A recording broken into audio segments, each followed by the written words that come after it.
Señor, no hay palabras que puedan describir tu grandeza y tu infinito amor.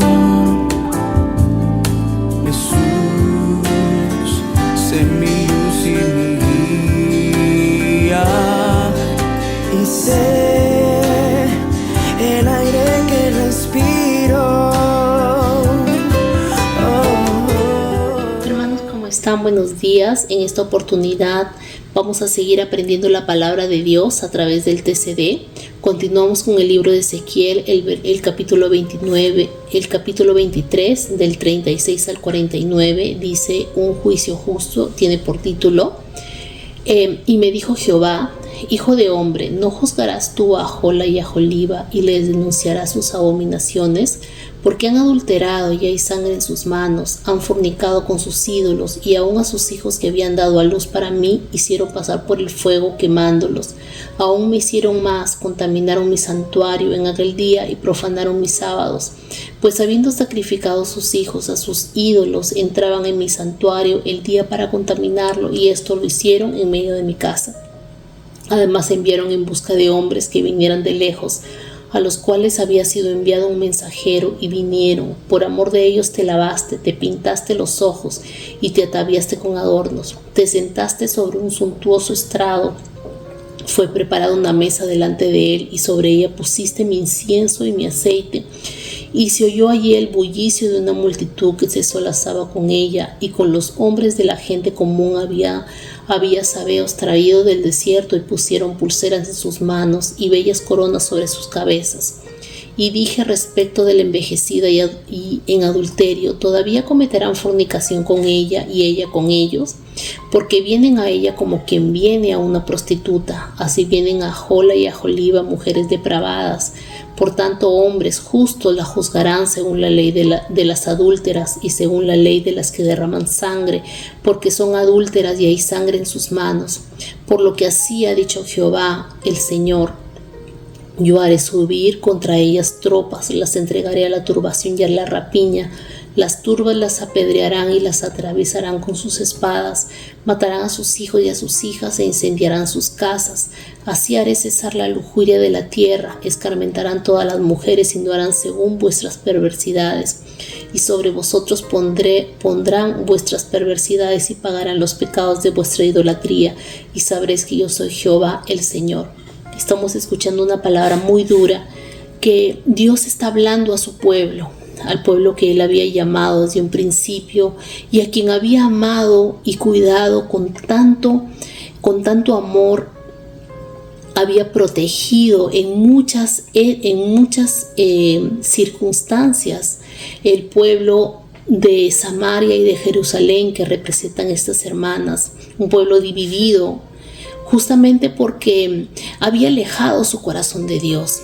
Vemos como en los versículos anteriores, este pueblo ya estaba actuando conforme a sus vecinos, ¿no? A los pueblos vecinos que justamente Dios les había advertido que no se junten, que no tomen las costumbres de otros pueblos, porque vemos como los otros pueblos cercanos a Jerusalén, a Samaria, vemos cómo ellos eran pueblos idólatras que hasta entregaban sus hijos a estos ídolos y los mataban y los ponían como sacrificios. Y esto justamente es lo que dice Dios. Este pueblo se había mezclado tanto con sus vecinos, habían hecho esta unión con otros, con personas de otros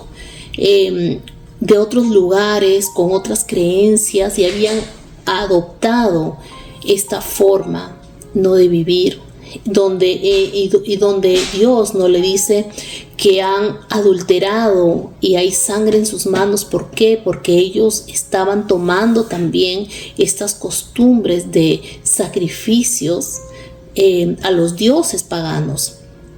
Y dice que el mismo día que ellos sacrificaban a otros dioses, ellos iban al templo de Dios y oraban a Él, sin tener ni siquiera el remordimiento de haber cometido esto, y estaban tan enceguecidos en su corazón con el pecado que estaban cometiendo, que ya no les importaba, ya no recordaban las palabras que Dios le había dicho. Dios es santo y Él quiere que su pueblo también se mantenga en santidad, que se mantenga reservado de lo que el mundo ofrecía, de las prácticas que los demás cometían. Y vemos cómo este pueblo empezó a confiar más en el hombre que en Dios. Realmente el pueblo de Israel, cuando salió de Egipto, fue librado por Dios. Vemos cómo a través de la Biblia la historia demuestra que la fortaleza que el pueblo de Dios tenía no era por sus ejércitos, no era por su capacidad armamentista ni bélica. Lo que el pueblo de Dios tenía era que el mismo Dios soberano, el Señor de todos los ejércitos, estaba con ellos. Y cuando el pueblo de Israel estaba sometido a Dios, su corazón estaba cerca a Dios, el pueblo tenía victorias sorprendentes, milagrosas, que eran un ejemplo para los demás, y los demás pueblos le temían porque sabían quién estaba con ellos. Pero parece que los demás sabían, pero ellos mismos se confiaron tanto, se acostumbraron tanto a vivir confiando supuestamente de que Dios estaba con ellos, a pesar de su maldad, a pesar de que su corazón empezó a cambiar y a voltearse, a mirar al mundo y a lo que ofrece este mundo, y se olvidaban que realmente Dios busca que podamos no solamente oír la palabra, ni hacerla, ni mostrarla por fuera, sino que sea una actitud genuina de corazón. Y eso es lo que no hacían.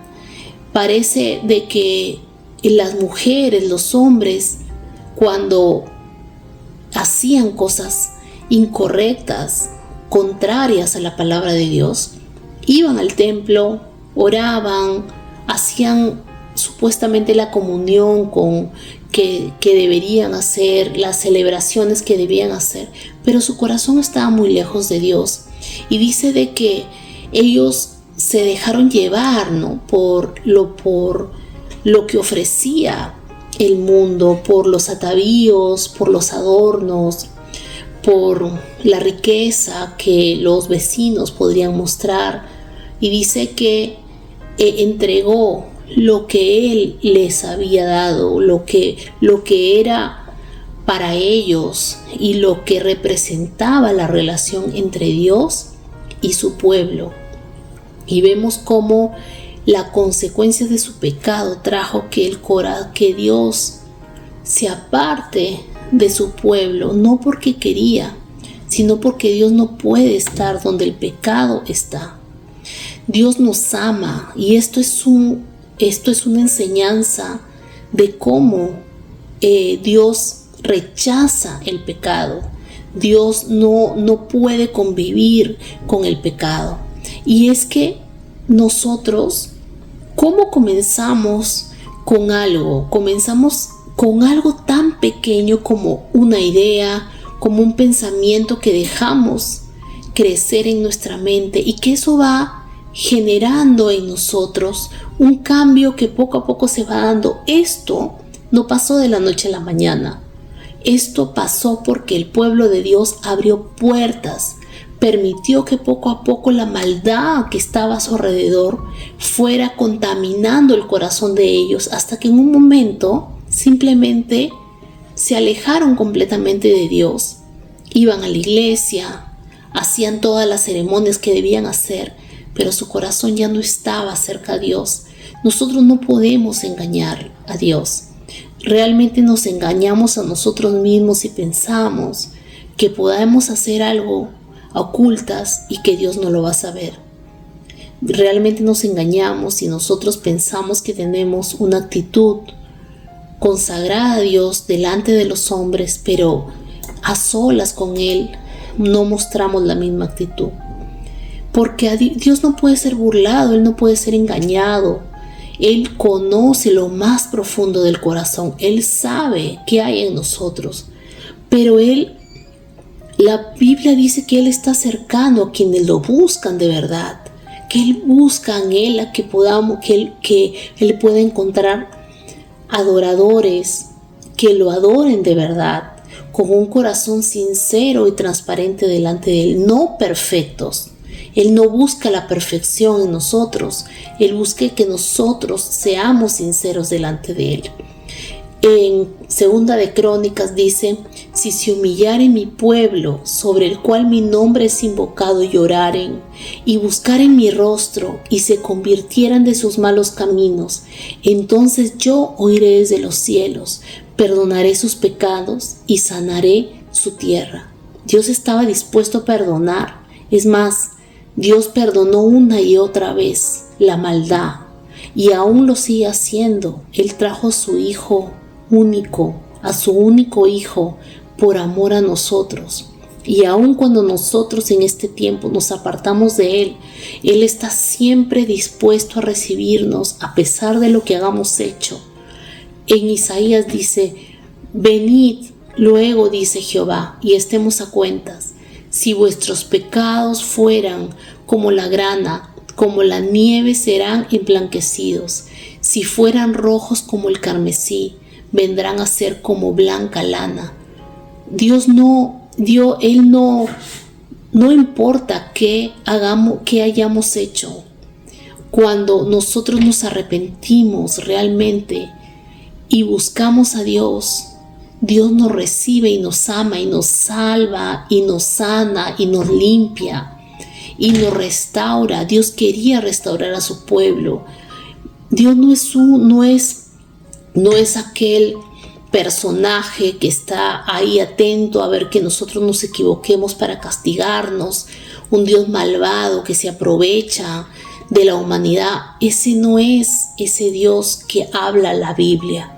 Dios dice que Él perdona, que es perdonador, que Él busca estar cercano a quienes lo aman. Y Él estaba buscando de muchas maneras que su pueblo regrese a Él. Pero esto que está pasando, esto que le estaba pasando a su pueblo, a Samaria, a Jerusalén, que dice que los apedrearán, que atravesarán sus espadas, matarán a sus hijos, a sus hijas, incendiarán sus casas. Dice: y así haré cesar la lujuria de la tierra, escarmentarán, y habla palabra muy dura para ellos. ¿Es porque Él se alegra del sufrimiento de este pueblo? No, es porque justamente Dios no quería que se acerquen a los pueblos cercanos. ¿Por qué? Porque estos pueblos realmente eran enemigos de ellos. No era una alianza buena la que ellos estaban haciendo. La consecuencia de esto es que ellos fueron vulnerables a sus enemigos, y sus enemigos llegaron y los mataron, los castigaron, mataron a sus hijas, abusaron de las mujeres. Y tanto dolor causó que este pueblo se aleje, porque se quedaron vulnerables a sus enemigos. Nosotros tenemos muchas situaciones en donde nosotros podemos ser librados de Dios. ¿Y cómo lo vamos a hacer si nosotros buscamos a Dios? Cuando Dios nos pide que cumplamos su palabra, es porque Él sabe que hay circunstancias que nosotros tenemos que alejarnos. ¿Por qué? Porque si hacemos las cosas contrarias a la palabra de Dios, vamos a sufrir las consecuencias de eso y vamos a sufrir el daño. Y justamente Dios nos insta y nos llama a alejarnos de la maldad, de los caminos que a Él no le agradan. ¿Por qué? Porque eso nos causa mal. Y Él desea el bien. La Biblia dice: yo deseo que tú seas prosperado, que seas bendecido en todas las cosas, dice la Biblia, que Él desea el bien para nosotros, que Él desea el bienestar, Él desea lo mejor para nosotros. Y si vienen cosas, consecuencias de nuestro alejamiento, no es porque Dios desee, sino es porque Él no puede estar cerca de la maldad.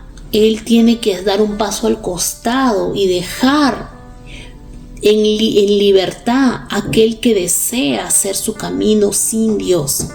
Nosotros tenemos la oportunidad en este tiempo de escoger cómo queremos andar. No podemos engañar a Dios. No podemos mostrarnos delante del mundo de una forma santa si en nuestro corazón no hay santidad.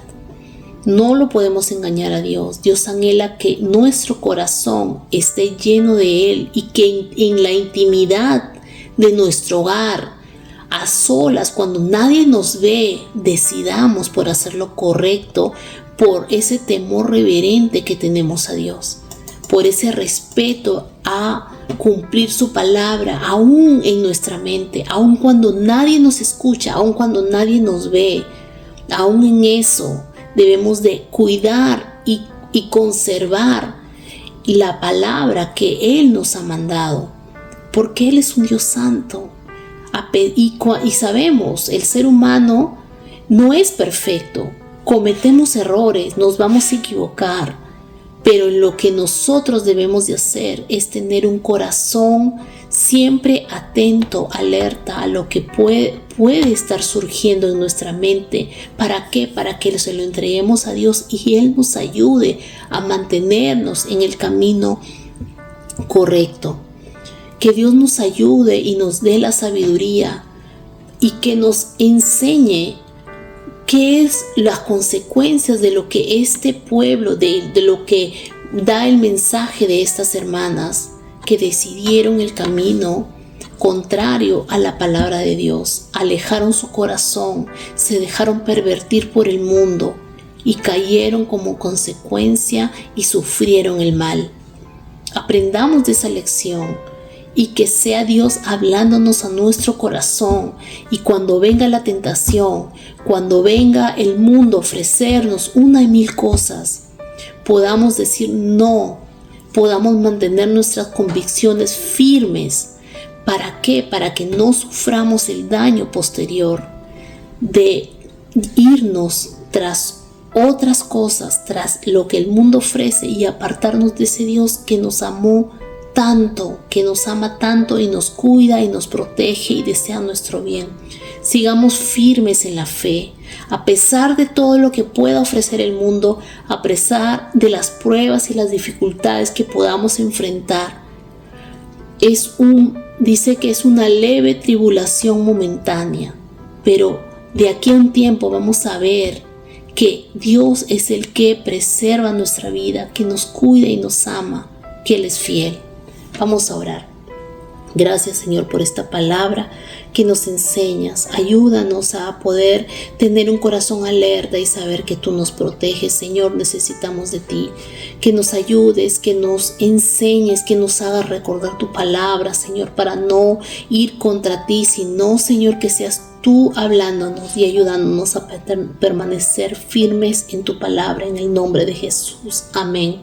Hermanos, espero que este mensaje les haya gustado, hayamos aprendido juntos también con la palabra de Dios. Que Dios los bendiga y hasta una próxima oportunidad.